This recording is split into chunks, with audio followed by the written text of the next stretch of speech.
రాము పెద్దయ్యుంటే ఇలా ఉండేవాడా? అమ్మమ్మ, నువ్వు చిన్నప్పుడే చెప్పావు, గుర్తుందా? ఇదిగో వీడొచ్చు ఆయనలాగే ఉంటాడు అనేదానివి. ఇదిగో అలాగే ఉన్నాడు. అవునే, వాడికి మనోహర్ పోలికే వచ్చింది.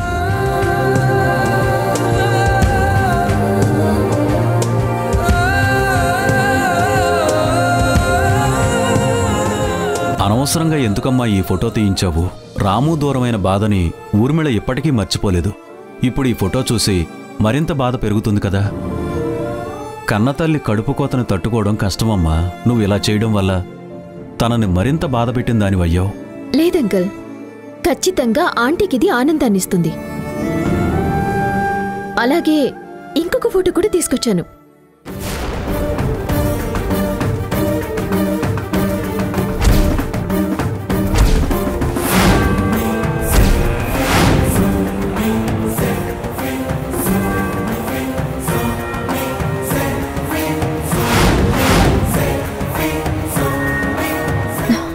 ఏంటి నీలిమ నువ్వు చేసిన పని? ఈ ఫోటో తీసుకురావడంలో అర్థమేంటి? ఇప్పుడు జరుగుతున్న గొడవలు సరిపోలేదా?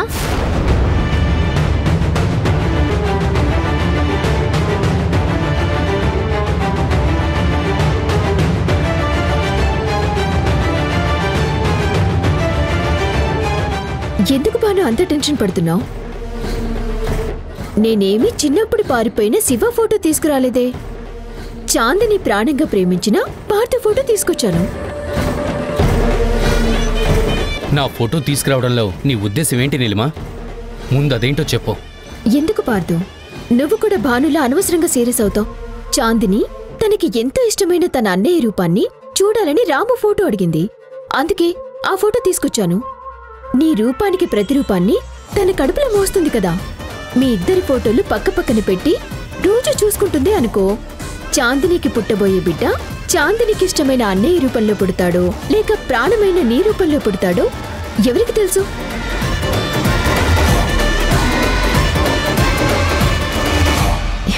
ఏం చాందిని, నేనేమైనా తప్పు చేశానా? లేదు నీలిమ, నా మనసులో విషయాన్ని ఎవరూ అర్థం చేసుకోకపోయినా నువ్వు అర్థం చేసుకున్నావు. చాలా థ్యాంక్స్.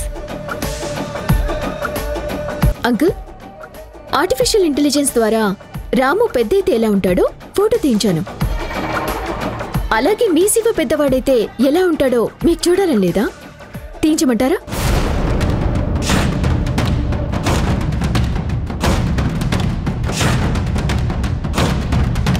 వద్దులేమ్మా, వద్దు.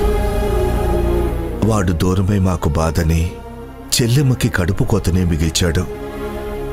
రెండు కుటుంబాల మధ్య అఘాతానికి కారణమయ్యాడు. అలాంటి వాడిని మర్చిపోవాలి. కానీ కన్నాం కదా, ఆ మమకారంతో వాడిని మర్చిపోనులేము. వాణ్ణి చూడాలన్న ఆశ లేదు, వాడు తిరిగి రావాలన్న కోరిక లేదు.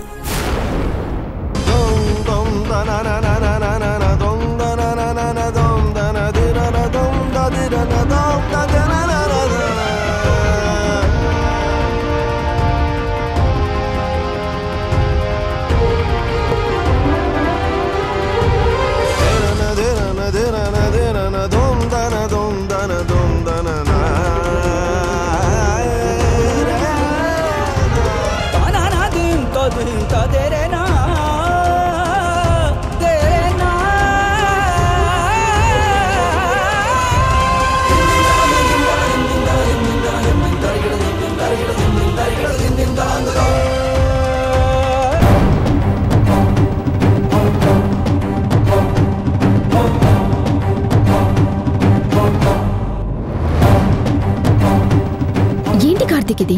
అదే నేను అడుగుతున్నాను, ఏంటి నువ్వు చేసేది? నేనేం చేశాను? నీ చెల్లెలు హ్యాపీగా ఉండటం కోసం మీ అన్నయ్య ఫోటో తీసుకొచ్చాను. చాందిని అడిగింది మా అన్నయ్య చిన్నప్పటి ఫోటో. తను పెద్ద అయితే ఇలా ఉంటాడని నిన్నెవరు గీంచి తీసుకురమ్మన్నారు? అమ్మ మర్చిపోతున్న గతాన్ని ఎందుకు గుర్తు చేస్తున్నావు? మళ్ళీ మా ఇంట్లో గొడవ పెట్టాలనా, లేకపోతే మా అమ్మని మరింత బాధ పెట్టాలనా? ఆంటీని ఆనందంగా ఉంచాలని. ఎన్నేళ్ళైనా మీ అన్నయ్య పోయిన బాధని ఆంటీ మర్చిపోయారా? తన తన కొడుకు ఎలా ఉంటాడో అని ప్రతి క్షణం ఊహించుకుంటున్నారు కదా. అందుకే మీ ఊహ ఇలా ఉంటుందంటే అని చూపించాను. కొడుకు రూపాన్ని చూస్తే ఏ తల్లికైనా ఆనందంగానే ఉంటుంది కదా, కానీ బాధ ఎందుకుంటుంది? ఇదెందుకు అర్థం చేసుకోవట్లేదు నువ్వు? కొడుకుని చూస్తే ఆనందం ఉంటుంది కానీ చనిపోయిన కొడుకుని చూస్తే ఆనందం ఉండదు. చిన్నప్పుడే అన్నయ్య మాకు దూరం అయిపోయాడు. ఇప్పటికీ ఉండుంటే మాకింకా ఆనందంగా ఉండేదనుకుంటూ మరింత బాధపడుతుంది. ఇప్పుడు నువ్వు చేసిన పని వల్ల అమ్మకి మనోవేదన పెరుగుతుంది, కానీ మనశ్శాంతి దొరకదు. చూడు కార్తీక్, దేన్నైనా అర్థం చేసుకునే దాన్ని బట్టి ఉంటుంది. ఎవరెలా అర్థం చేసుకుంటే అలా ఉంటుంది. నువ్వు ఆంటీ బాధపడతారు అనుకున్నావు, నేను ఆంటీ ఆనందిస్తారు అనుకున్నాను. నువ్వే అర్థం చేసుకో.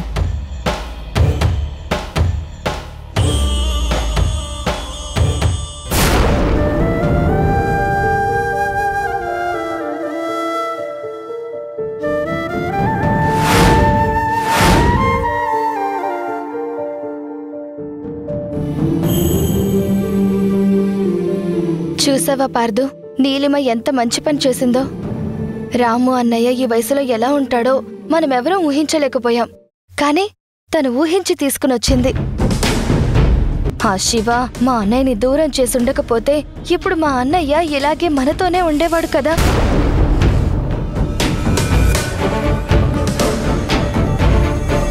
పార్దు, ఏంటేం మాట్లాడడం లేదు? ఎప్పుడూ జరిగిపోయిన దాని గురించి ఇప్పుడు తలుచుకోవడం ఎందుకు చాంద్రి? అప్పుడు శివ మాత్రం కావాలని చేసుండడు కదా. అదేదో అనుకోకుండా జరుగుంటుంది. చిన్నప్పుడు ఎవరికైనా పగలు ప్రతీకారాలు ఎందుకుంటాయి? అనుకోకుండా జరిగిన దానికి శివని నేరస్తుడని ఎలా అంటావు? చూడు పార్దు, నువ్వు మాత్రం ఆ శివని సపోర్ట్ చేయకు. అది సపోర్ట్ చేయడం కాదు చాందిని, అన్నయ్య చెప్పింది అక్షర సత్యం. మీ అన్నయ్యనా ఇంత సపోర్ట్ చేస్తున్నావు? నేను మా అన్నయ్య అనుకున్నా, మరి మీ ఆయన కూడా నాకు సపోర్ట్ చేశారు కదా. మా ఆయనకి మీరంటే ఇష్టం కదా, అందుకే అలా చెప్పుంటాడు. అయినా ఆ సంగతి వదిలేసే. నువ్వు చెప్పు పార్దు, మనకు పుట్టబోయే బిడ్డ రాము అన్నయ్య పోలికలతో పుడతాడా లేక నీ పోలికలతో పుడతాడా? ఎవరి పోలికలతో పుట్టినా మన దగ్గర ప్రాణంగానే పెరుగుతాడు, మనకి ప్రాణంగానే మారతాడు. అందులో డౌటే ఉంది. ఏ తల్లిదండ్రులకైనా పిల్లలంటే అంతే ఇష్టం ఉంటుంది కదా. నేను అమ్మని కాబోతున్నాను అని తెలిసినప్పటి నుంచి ప్రతి క్షణం నా బిడ్డను ఎప్పుడు చూస్తానా అని కలలు కంటున్నాను. మమకారం ఇలా ఉంటుందా అని మురిసిపోతున్నాను. మరి అలాంటి బిడ్డని దూరం చేస్తే మా అమ్మ బాధపడ్డంలో తప్పే ఉంది. అది తప్పనుకుంటే ఎలా? చూడు చాందిని, మనం ఊహించుకున్నవన్నీ నిజం కాదు. ఎప్పుడో జరిగిపోయిన దాని గురించి ఇప్పుడు నువ్వు తలుచుకోవడంలో అర్థం లేదు. నువ్వు అన్నయ్య ఇప్పుడు ఆనందంగా ఉండాలి. నువ్వు ఎంత సంతోషంగా ఉంటే నీ కడుపులో పుట్టబోయే బిడ్డ కూడా అంతే సంతోషంగా ఉంటాడు. జరిగిపోయిన దాని గురించి మర్చిపోయి ఇప్పుడు హ్యాపీగా ఉండు. అప్పుడు నీ బిడ్డ కూడా హ్యాపీగా పుడతాడు.